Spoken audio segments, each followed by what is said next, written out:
हर 10 में से 3 या 4 लोग सुबह की शुरुआत जो करते हैं वो एसिड के कैप्सूल या एसिड की गोली से करते हैं। एसिडिटी का मुख्य जो कारण है वो हमारा लाइफस्टाइल में जो बदलाव है वो है।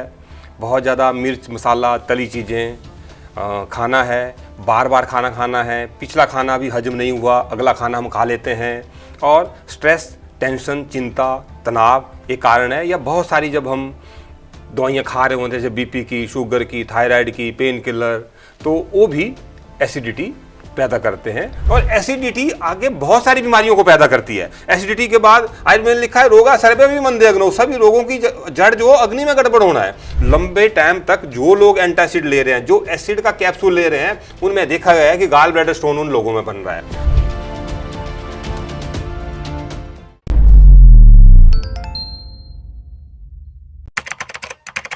नमस्कार, D5 चैनल हिंदी देख रहे दर्शकों का मैं वंदना स्वागत करती हूँ। आज एक बार फिर हमारे स्टूडियो में मौजूद हैं प्रोफेसर डॉक्टर गगनदीप शर्मा जी, जो कि MD आयुर्वेदा हैं। इसके अलावा उन्हें धन्वंतरी अवार्ड 2023 पंजाब गवर्नमेंट की तरफ से दिया गया है। गगनदीप जी, आपका बहुत बहुत स्वागत है हमारे इस प्रोग्राम में। धन्यवाद। गगनदीप जी, हमारे एक दर्शक ने हमें सवाल भेजा था कि एसिडिटी पे आप वीडियो बनाइए, पेट की गैस होती है उस पर वीडियो बनाइए, और इस पर हम चर्चा भी करना चाह रहे थे क्योंकि आजकल कई ऐसी रिसर्च भी सामने आ चुकी हैं जिनके बारे में आज हम बात करेंगे। और सबसे पहले हम आपसे ये जानना चाहेंगे कि ये पेट में गैस यानी कि एसिडिटी होती क्यों है और इसके क्या सिम्टम्स होते हैं? एसिडिटी गैस आज एक बहुत बड़ी समस्या बन चुकी है, और हर 10 में से 3 या 4 लोग सुबह की शुरुआत जो करते हैं वो एसिड के कैप्सूल या एसिड की गोली से करते हैं। तो एसिडिटी का मुख्य जो कारण है वो हमारा लाइफस्टाइल में जो बदलाव है वो है। बहुत ज़्यादा मिर्च मसाला तली चीज़ें खाना है, बार बार खाना खाना है, पिछला खाना भी हजम नहीं हुआ अगला खाना हम खा लेते हैं, और स्ट्रेस, टेंशन, चिंता, तनाव ये कारण है। या बहुत सारी जब हम दवाइयाँ खा रहे होते हैं जैसे बीपी की, शुगर की, थायराइड की, पेन किलर, तो वो भी एसिडिटी पैदा करते हैं। मुख्य रूप से इसका कारण बैठने का लगातार लाइफस्टाइल और खान पान रहन सहन में गलत खान पान रहन सहन है।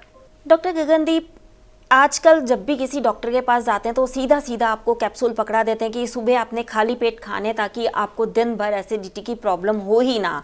तो क्या ये कैप्सूल लाभदायक हैं या नुकसानदायक हैं? देखिए, इमरजेंसी में आपको कैप्सूल दिया जाता है, लेकिन एक समय के बाद क्या होता है कि हम डॉक्टर के पास जाना छोड़ देते हैं और उसको हम रेगुलर केमिस्ट से वो कैप्सूल परचेज करना शुरू कर लेते हैं और हम उसको लेना शुरू कर लेते हैं, और वो आगे से आगे ऑन द काउंटर मेडिसिन जो बिकती रहती है। तो इस कैप्सूल का या एक रेनिटिडिन मेडिसिन है, हालांकि फॉरेन में तो बैन हो चुकी है, लेकिन अब भी वो भारत में मार्केट में मिल रही है और लोग उसको लेते हैं। तो लंबे समय तक इन कैप्सूल्स का बहुत ज़्यादा साइड इफ़ेक्ट्स है। इवन कि जो रेनिटिडिन टैबलेट है, जो गोली थी खाली पेट तेजाब के जो गोली कितने लंबे समय से भारत में कितने करोड़ों लोगों ने वो गोली ली, उसमें पाया गया, रिसर्च आई कि हमारा किडनी फेलियर करता है, गुर्दों को फेल होने का मुख्य कारण वो रही। इसी तरीके से इनके इमरजेंसी की बात अलग है। वैसे इमरजेंसी में अवॉइड करना चाहिए, लेकिन फिर भी अगर इमरजेंसी में लेनी पड़ी, लंबे समय तक इनके बहुत साइड इफ़ेक्ट्स हैं। आपको कॉन्स्टिपेशन भी हो सकती है, गैस की गोली ही लंबे समय तक और गैस बढ़ा सकती है, उल्टी को दिल कर सकता है और पेट में भारीपन हो सकता है। इसके अलावा हाइपरकैलेमिया और बहुत सारे साइड इफ़ेक्ट्स इन गोलियों के हैं। टैबलेट्स बैन होने के बावजूद बाज़ार में आ जाती हैं और खुलेआम बिकती भी हैं, लेकिन उन पे कोई ध्यान नहीं देता, यहाँ तक कि जनता खुद भी अवेयर नहीं होती है। तो आप ऐसे में उन्हें क्या कहना चाहेंगे, जनता को क्या कहना चाहेंगे कि ये टैबलेट्स कंटिन्यू करनी चाहिए या बिल्कुल नहीं करनी चाहिए, और इसकी जगह हमें क्या काम में लेना चाहिए? देखिए, सबसे पहले तो हमें एसिडिटी का इसका कारण समझना चाहिए। ठीक है, नॉर्मल भाषा में हम एसिडिटी, पेट में गैस, जलन, खट्टे डकार, तेजाब बनना, उल्टी को दिल करना, जी कच्चा होना, इसको हम एसिडिटी कहते हैं। आयुर्वेद में 2 बीमारियों में इसका समावेश किया जाता है, एक अम्लपित्त और दूसरा विदग्धाजीर्ण। तो अम्लपित्त में क्या है कि अम्लपित्त में निराम अवस्था है, उसमें आम नहीं है, उसमें टॉक्सिन नहीं है, अकेली आपको जलन रहती है। तो अम्ल पित्त की चिकित्सा पित्त शामक है, तो उसमें आप अलग अलग मुलट्ठी का इस्तेमाल कर सकते हैं, सौंफ का इस्तेमाल कर सकते हैं, और इसके साथ आप शतावरी का इस्तेमाल कर सकते हैं, मोती पिष्टी, प्रवाल पिष्टी का इस्तेमाल कर सकते हैं। लेकिन जो विदग्ध जीर्ण है, विदग्ध जीर्ण में जब जलन के साथ आपको खट्टे डकार भी हैं, आपको उल्टी को भी दिल करता है, आपका जी कच्चा भी होता है, तो एक विदग्ध जीर्ण की आवश्यक वो एक स्थिति है। तो विदग्ध जीर्ण में बहुत ज़्यादा ठंडी चीज़ों का इस्तेमाल नहीं करना है, वहाँ पर पहले आम का पाचन करना है। तो विदग्ध जीर्ण में थोड़ी मात्रा में आप सूंठी, जिसे हम सौंठ कहते हैं, उसको गर्म पानी के साथ लेकर के या ताज़े पानी के साथ लेकर के या जीरा लेकर के पहले आम का पाचन करें, उसके बाद हम सौंफ या मुलट्ठी का इस्तेमाल कर सकते हैं। लेकिन आयुर्वेद को ये अपनाना चाहिए। क्यों? सबसे पहले तो वंदना जी हमें समझना चाहिए कि इसका कारण क्या है। जब तक आयुर्वेद में जब चिकित्सा लिखी जाती है तो पहले किया जाता है कि जो कारण है उसको दूर करो, कारण को दूर करने के बाद दवाई है। तो जो कारण क्या है, जब हम कारण पे जाएंगे, हम सुबह लेट उठते हैं, उठते एकदम हम ब्रेकफास्ट कर लेते हैं, अभी ब्रेकफास्ट हजम नहीं होता है, हम घड़ी देख के खाना खाते हैं, हम कहते हैं वंदना जी 2 बज गए हैं, तुम्हें खाना खाना है। सोचिए, क्या मुझे भूख लगी है, क्या मुझे खाना चाहिए, क्या सही समय है? कई बार हमारा पिछला खाना हजम नहीं हुआ होता है, हम अगला खाना खा लेते हैं। उसके बाद कुछ शाम को 4-5 बजे कोई चाय आ गई, स्नैक्स आ गई। एसिडिटी का सबसे बड़ा कल्प्रिट जो है वो है हमारी चाय। और हमारे पंजाब में, नॉर्थ इंडिया में, मतलब हम बड़े जोरों शोरों से चाय पीते हैं, और चाय एक सामाजिक तौर से मान्यता प्राप्त नशा है। हम इस बात को हमें मानना पड़ेगा कि एसिडिटी का मेन कारण चाय है। तो अगर खान पान में अच्छा रखेंगे, चाय के सेवन को बंद करेंगे, तो मुझे लगता है कि एसिडिटी वैसे 50% ठीक हो जाएगी।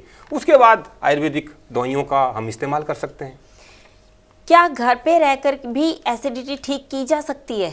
बिल्कुल, घर पे रहकर के ही एसिडिटी ठीक की जा सकती है। अगर मैं दूसरे शब्दों में कहूँ, एसिडिटी किसी भी दवाई से ठीक नहीं की जा सकती है। जो कैप्सूल हम लेते हैं सिर्फ 12 घंटे के लिए काम करता है, 12 घंटे के लिए वो ताला लगा देता है। जैसे एसिड निकल रहा है, hyper acidity, acidity mean hyper acidity.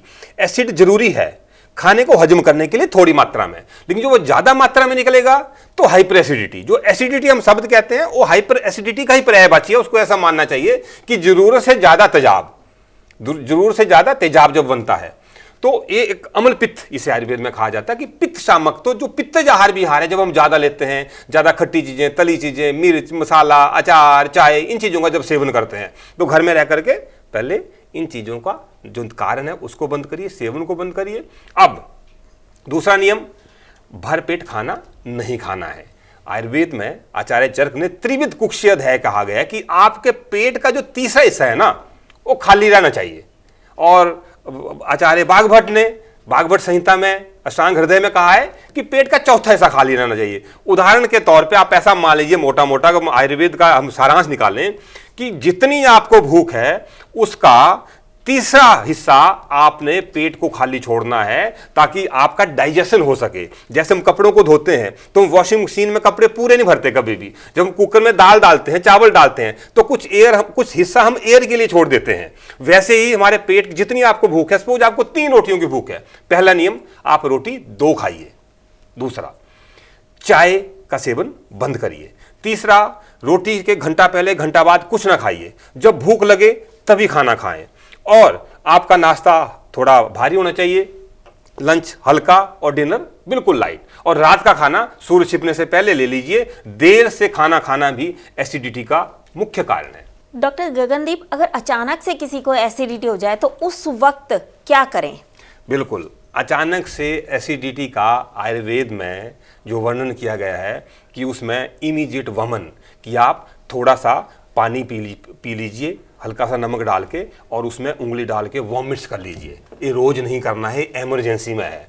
Actually जो आपका जो अमाशय में पित्त है उससे वो निकल जाएगा, वमन से वो पित्त बाहर निकल जाएगा। इमरजेंसी में एक ये है। अदरवाइज दूसरा, आप आंवले और मुलट्ठी को मिला करके उसका सेवन भी कर सकते हैं। छोटी इलायची को आप चूस भी सकते हैं, या सौंफ या छोटी इलायची और मुलट्ठी का उबाल के। जैसे वंदना जी, अब हमने कहा कि चाय नहीं पीनी है, तो चाय का सब्स्टिट्यूट क्या होना चाहिए? कई बार हमारे दर्शक, हमारे श्रोतागण हमसे पूछना चाहते हैं कि हम चाय को कैसे छोड़ें। तो उसमें आता है कि आप क्या करिए, चाय की पत्ती को एकदम नहीं बंद करनी है, उसको धीरे धीरे कम करना है। जैसे आप 1 चम्मच डालते हैं, फिर आधा चम्मच डालिए, चम्मच का चौथा हिस्सा डालिए और उसको बंद करिए। और मीन टाइम आप साथ में क्या डालना है, आपने थोड़ी सी सौंफ, थोड़ी सी छोटी इलायची, थोड़ी सी मुलट्ठी, इसको डालिए तो धीरे धीरे इस पे शिफ्ट हो जाइए और चाय को आप बंद कर दीजिए, तो ये चाय भी आपके लिए लाभदायक रहती है। अक्सर डायबिटीज़ वालों को मना किया जाता है कि वो शुगर ना लें, तो उसकी जगह अगर वो क्या ले सकते हैं, और अगर उन्हें एसिडिटी हो जाए तो उन्हें क्या लेना चाहिए? बिल्कुल, डायबिटीज़ वाले को अगर एसिडिटी हो रही है, सबसे रामबाण सबसे श्रेष्ठ चीज़ है वो आंवले का चूरन। क्यों? क्योंकि आंवले का चूरन, आंवला क्या है, जो उसमें 5 रस हैं, लेकिन वो पित्त शामक है मुख्य रूप से, ठीक है, आपकी गर्मी को दूर करता है। आंवले में विटामिन सी है, आंवला शुगर के लिए बहुत अच्छा है, आंवला पेट को भी अच्छा रखता है, आंवला आंख और बालों के लिए भी अच्छा है, और आंवला शुगर के साइड इफेक्ट्स को भी दूर करता है। तो डायबिटिक पेशेंट को अगर एसिडिटी है तो उसके लिए आंवला उसके लिए रामबाण है, और सौंफ और छोटी इलायची को पानी में उबाल के वो ले सकते हैं। इसके अलावा आप हमारे दर्शकों को कोई ऐसा उपाय बताना चाहेंगे जिससे कि वो घर बैठे तुरंत ठीक हो जाए, उन्हें राहत मिल जाए तुरंत एसिडिटी से? बिल्कुल, तुरंत उपाय जो आप 1-2 बार में कर सकते हैं। जैसे अब हमारी बॉडी एसिडिक है, हमने उसको एल्कलाइन करना है, तो इमीडिएट जैसे हमने बताया तुरंत उपाय, आप उंगली डाल के हल्का पानी पी के वॉमिट्स कर लीजिए। मीठा सोडा जिसे हम कहते हैं, 1-2 दिन आप थोड़ी मात्रा में उसका इस्तेमाल कर सकते हैं, और छोटी इलायची को आप मुंह में चूस सकते हैं, तो उसमें आपको तुरंत भी आराम मिलेगा। लंबे आराम के लिए अगर आप एंटासिड ले रहे हैं उसको एकदम ना छोड़िए, उसको धीरे धीरे कम करिए। आप चाय ले रहे हैं, आप चाय एकदम ना छोड़िए, उसको धीरे धीरे कम करिए। अपने खान पान, अपने रहन सहन में बदलाव करिए। और वंदना जी, इसमें चिंता तनाव का बहुत बड़ा रोल है। जो लोग चिंता में रहते हैं, रात को नींद अच्छी नहीं आई, एसिडिटी बढ़ जाएगी। टेंशन ज़्यादा है, एसिडिटी बढ़ जाएगी। और एसिडिटी आगे बहुत सारी बीमारियों को पैदा करती है। एसिडिटी के बाद आयुर्वेद में लिखा है, रोगा सर्वे भी मंदे अग्नौ, सभी रोगों की जड़ जो अग्नि में गड़बड़ होना है। तो एसिडिटी के बाद देखा गया है कि उसके पित्ते में पथरी बनती है। लंबे टाइम तक जो लोग एंटासिड ले रहे हैं, जो एसिड का कैप्सूल ले रहे हैं, उनमें देखा गया है कि गाल ब्लैडर स्टोन उन लोगों में बन रहा है।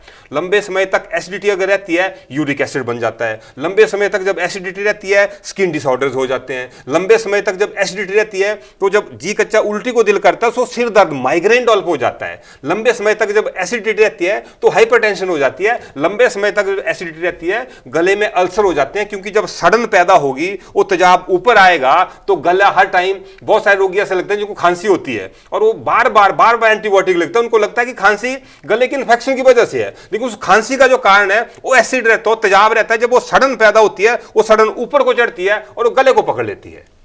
जी, तो एकदम घर पे राहत पाई जा सकती है इससे, एसिडिटी से। इसके अलावा गगनदीप जी, आप हमें ये बताइए कि जब कोई एंटासिड काफ़ी टाइम से ले रहा है तो उसे कितने टाइम तक एंटासिड ले करके छोड़ना होगा? ऐसा नहीं है कि वो तुरंत तो बंद करेगा नहीं, जैसा कि अभी आपने कहा है, तो कितने टाइम तक ले सकता है वो? और देखिए, नॉर्मल क्या है कि एंटासिड डॉक्टर सलाह कब देते हैं? जब कोई भी डॉक्टर आज आपको कोई मेडिसिन लिखेगा, वो एंटासिड साथ में लिख देगा। कारण क्या है? आपको कोई पेन किलर लिख देगा, वो एंटासिड लिख देगा, क्योंकि पेन किलर एसिडिटी को बढ़ाते हैं। आपको कोई एंटीबायोटिक लिखी जा रही है, आपको जो है वो एंटासिड साथ लिखा जाता है। आपको लंबी कोई दवाई लिखी जा रही है, आपको एंटासिड साथ में दिया जाएगा। आपको डेंगू हो गया, आपको बुखार हो गया और आप डोलो ले रहे हैं, पैरासिटामोल ले रहे हैं, तो आपको एंटासिड लिखा जाएगा। वो सिर्फ उस दवाई का साइड इफेक्ट्स को काउंटर करने के लिए, नहीं तो रोगी कहेगा जी मेरे को साइड इफेक्ट हो गए, तो वो 1-2 दिन इमरजेंसी में। लेकिन होता क्या है कि हम वो दवाइयाँ छोड़ देते हैं, एसिड फिर भी बना रहता है और हम सेल्फ मेडिकेशन एसिड का कैप्सूल लेना शुरू कर देते हैं।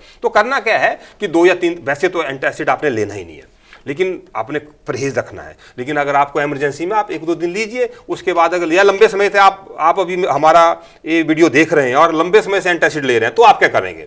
आप ऐसा करेंगे, पहले रोज लेते हैं, दिन के 2 बार लेते हैं तो 1 बार कर दीजिए, क्योंकि कुछ लोगों में ज़्यादा होता है, 2 बार भी शुरू कर देते हैं। और अगर आप रोज ले रहे हैं तो 3 दिनों के बाद गैप डालिए, उसके बाद 2 दिनों के बाद गैप डालिए, उसके बाद 1 दिन लीजिए, 1 दिन छोड़िए, ठीक है। उसके बाद हफ्ते के 2 बार लीजिए, हफ्ते के 1 बार लीजिए। लेकिन जब आप छोड़ेंगे, दिक्कत थोड़ी सी बढ़ेगी। साथ में आप किसी भी अच्छे आयुर्वेदिक चिकित्सक को, अच्छे जो आपका लाइफस्टाइल कोच है, उसकी सलाह ले सकते हैं कि किस तरीके से तरीकों से, प्राकृतिक दवाइयों से, आयुर्वेदिक दवाइयों से हम उन साइड इफेक्ट्स को काउंटर कर सकते हैं और हम आपको उस एसिड के कैप्सूल से मुक्त कर सकते हैं। एक जो नॉर्मल इंसान होता है, उसका डेली रूटीन कैसा होना चाहिए ताकि उसको एसिडिटी की प्रॉब्लम फेस ही ना करनी पड़े? ये है मूल प्रश्न। इस प्रश्न के बारे में जब पूरा विश्व, पूरा भारत अगर उस पर विचार करना लग जाए और इस प्रश्न का हल उसको मिल जाए, मुझे लगता है हमें किसी भी दवाई की आवश्यकता नहीं है। आयुर्वेद में कहा है भोजनम ही भेषजम, जो हमारा भोजन है वो भेषज है, मतलब भोजन ही दवाई है। अब दवाई की क्या खासियत है? दवाई किसे कहते हैं हम? जिसका एक प्रॉपर समय हो लेने का और जिसकी एक प्रॉपर मात्रा है। जब हम भोजन को एक प्रॉपर समय पे लेंगे और प्रॉपर मात्रा के साथ खाएंगे, समय क्या है? दो समय भोजन या 3 समय। अगर सुबह का आप 9 बजे नाश्ता लीजिए, लंच उससे आधा और डिनर बिल्कुल हल्का, नंबर 1। और मात्रा कितनी? मात्रा मैंने बताया, जैसे आचार्य चरक और आचार्य भागवत ने बताया है कि पेट का तीसरा हिस्सा आपने खाली छोड़ना है, भर पेट आपने खाना नहीं खाना है। नंबर 2। नंबर 3, आपने समय पे सोना है, समय पे उठना है, चिंता तनाव को दूर करना है, सैर जरूर करनी है और बहुत ज्यादा ठंडी चीजों का सेवन नहीं करना है। जैसे फ्रिज से एकदम पानी निकाला, ठंडा दूध, हम कहते हैं तेजाब बना है, ठंडा दूध, और ठंडा दूध टेम्परेरी रिलीफ देता है, लॉन्ग टर्म में वो आपकी प्रॉब्लम को और बढ़ा देगा। क्योंकि विदग्धा जीर्ण में हमने आम की चिकित्सा करनी है, बहुत ज्यादा ठंडी चीजों का सेवन भी नहीं करना है। ठंडी चीजें कब्ज पैदा करेंगी, ठंडी चीजें गैस को और बढ़ा देंगी। डॉक्टर गगनदीप, आज आपने हमें बहुत ही महत्वपूर्ण बातें बताई। आप यहाँ आए, आपका बहुत बहुत धन्यवाद। धन्यवाद। अगले एपिसोड में आपसे फिर मुलाकात होगी, तब तक के लिए नमस्कार।